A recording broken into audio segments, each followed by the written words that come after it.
Hey guys, in today's video, I'm going to show you how to get 2 achievements in Hearts of Iron 4. These 2 achievements are Vinland and Cod Wars. To do these achievements, you need to conquer Newfoundland as Iceland and capitulate the UK as Iceland. Now, I want to leave just a little bit of a warning here in the beginning. Even if you follow this guide step by step, a pretty decent amount of this is probably going to rely on your own personal skill at the game and the RNG of your specific campaign. For your first focus, take Not Our King. Also, in this campaign, we will only be producing infantry equipment. For your next few focuses, we're going to do anti-capitalist propaganda, preparing for the revolution, expand the industrial base, and organize a march. Then, after all of this, we should be able to do Break with the Crown. However, after you get anti-capitalist propaganda finished, you're going to need to hire the Nazi sympathizer so that you can go fascist. As of right now, in this update, fascist path is a lot more powerful, in my opinion, than the communist path. Once you get 30 command power, hire the Chief of Army. You should only have one option for Chief of Army, and so you just need to pick that singular option. Next, you should hire the Progressive Doctor. After Expand the Industrial Base finishes, we're going to start buying infantry equipment so that we will have enough equipment to train 6 of the default Marine divisions.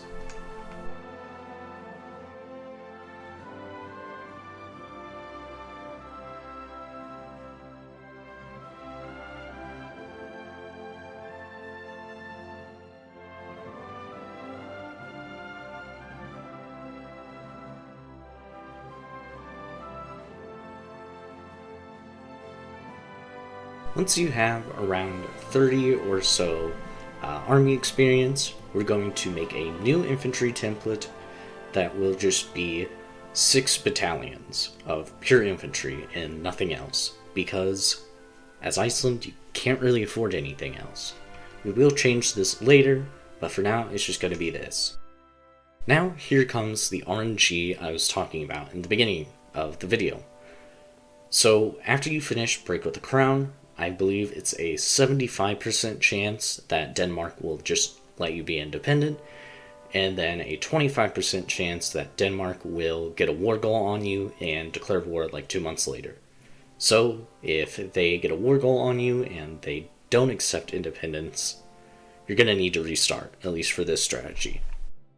So, after you break with the Crown, we're going to take state corporatism and then international trade. And also, after you finish state corporatism and change your government, we are going to hire the judge and editor because he gives a massive plus 20% non-core manpower. After international trade finishes, you should immediately justify a war goal on the Netherlands. This should take around 210-215 days, and so in the meantime, we're going to do these 3 focuses: organize the Grey Shirts, the Viking Spirit, then reclaiming the Empire. You're also going to want to improve relations with Germany so that you can get licensed production on the early submarine hull. You'll only need like 3 of these submarines to actually naval invade the Netherlands, but you need to start producing them as soon as you can.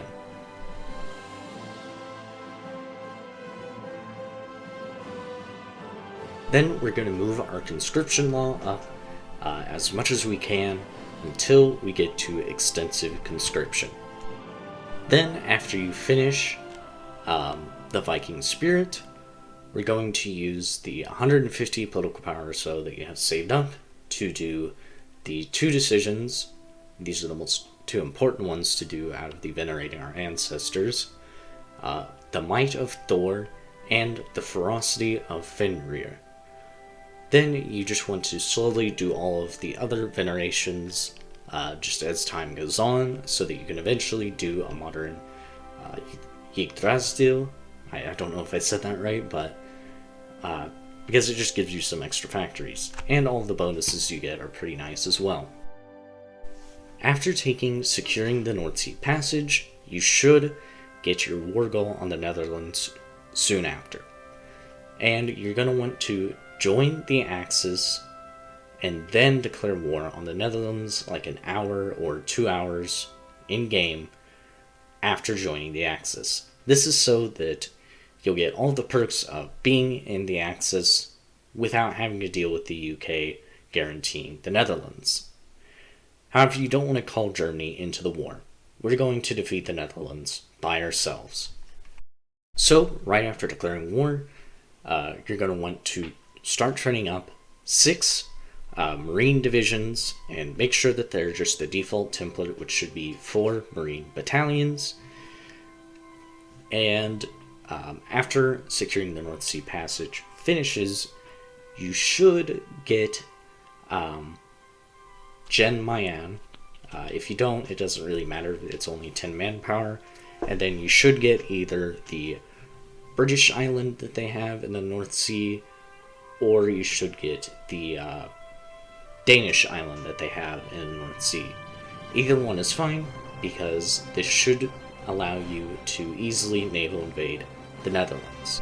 Also, your national focuses from here on out aren't very important to the strategy, but I will just be showing what I took in case you want to use that as a sort of guide.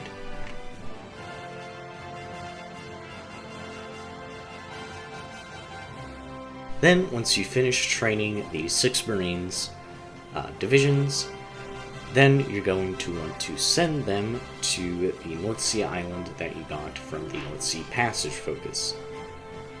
And right now, we're just going to shift-click exercise these divisions until they reach elite rank, so that they have a substantial combat bonus.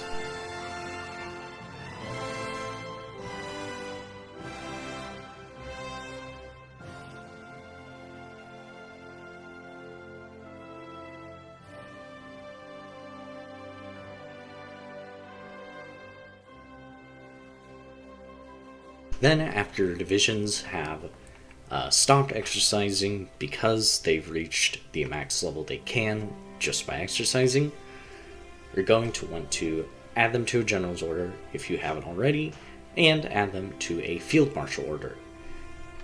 And this is just so that we get the extra benefits of having a field marshal and a general.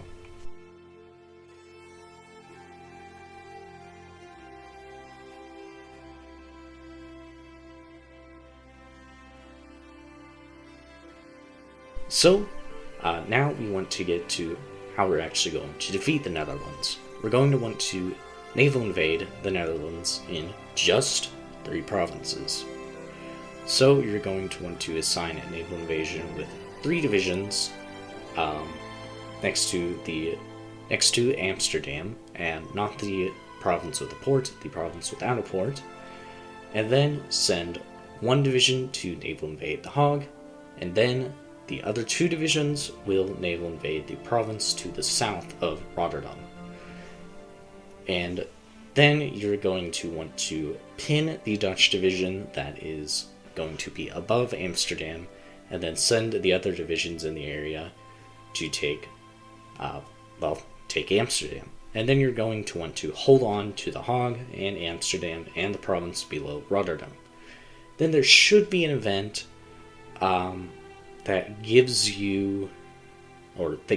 the Dutch a negative modifier to their war support, and then this will make their surrender limit go down enough that they'll just capitulate just by you having The Hague and Amsterdam. Then in the peace deal, you're going to want to take everything, including the Dutch East Indies and their navy. And just a note, you will probably have to wait a little bit, because the Dutch Navy seems to weirdly go in and out of the English Channel and the sea next to Germany. you're going to want to wait until they just leave the English Channel open to do your naval invasion. But anyways, this strategy should work to defeat the Dutch. So now that you've defeated the Dutch, you should have around 1 million manpower.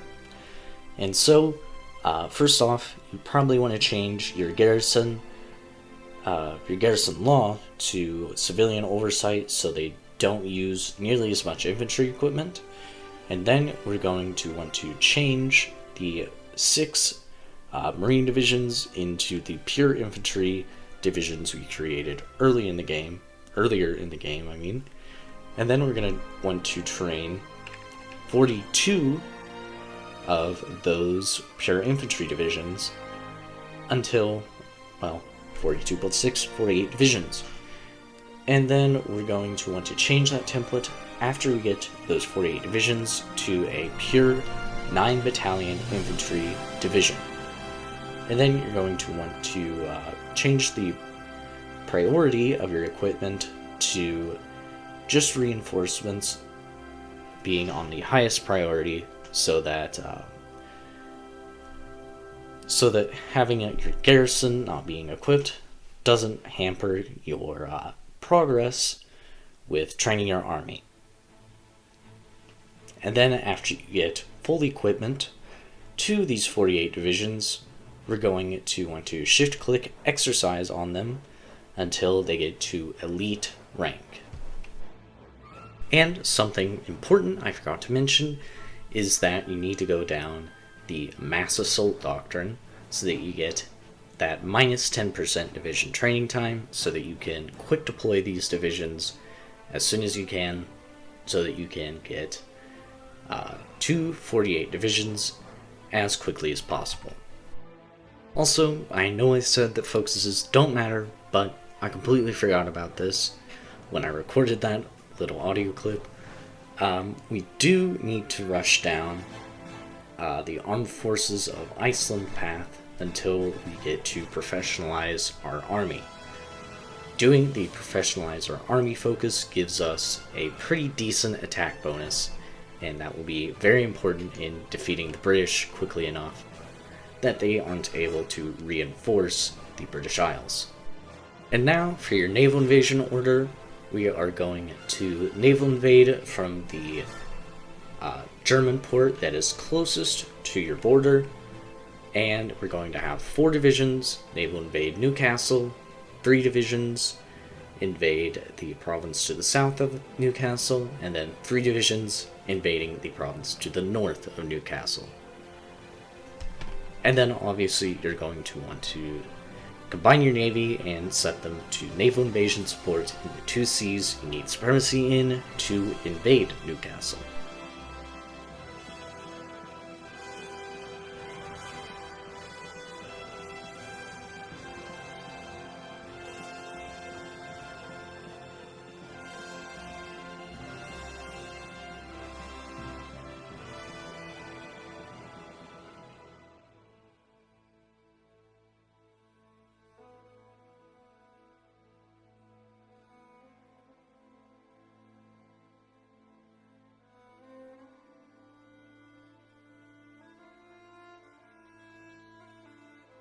Then, once you finish professionalize our army, and your army has been fully trained up to elite rank, we're going to want to declare war on Britain. And you might need to justify a war goal if Britain was the one that gave you the North Sea island, but if they weren't, you should have a war goal already, which is retake core.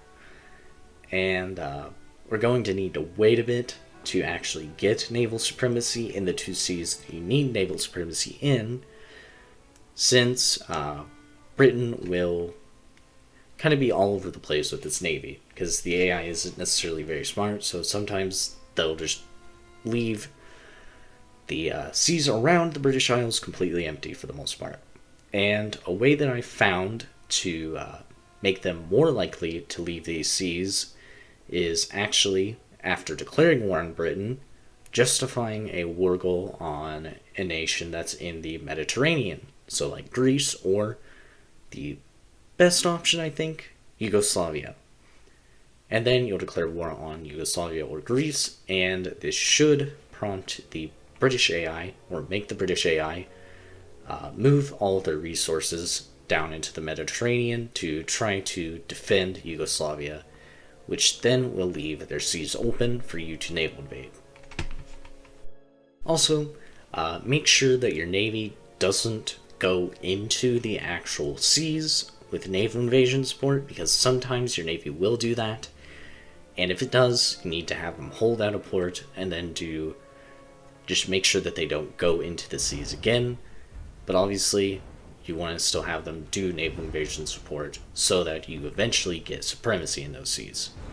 If they do go out into those seas and you don't notice for long enough, your navy might just get destroyed by the British Navy. So that's why I'm saying this.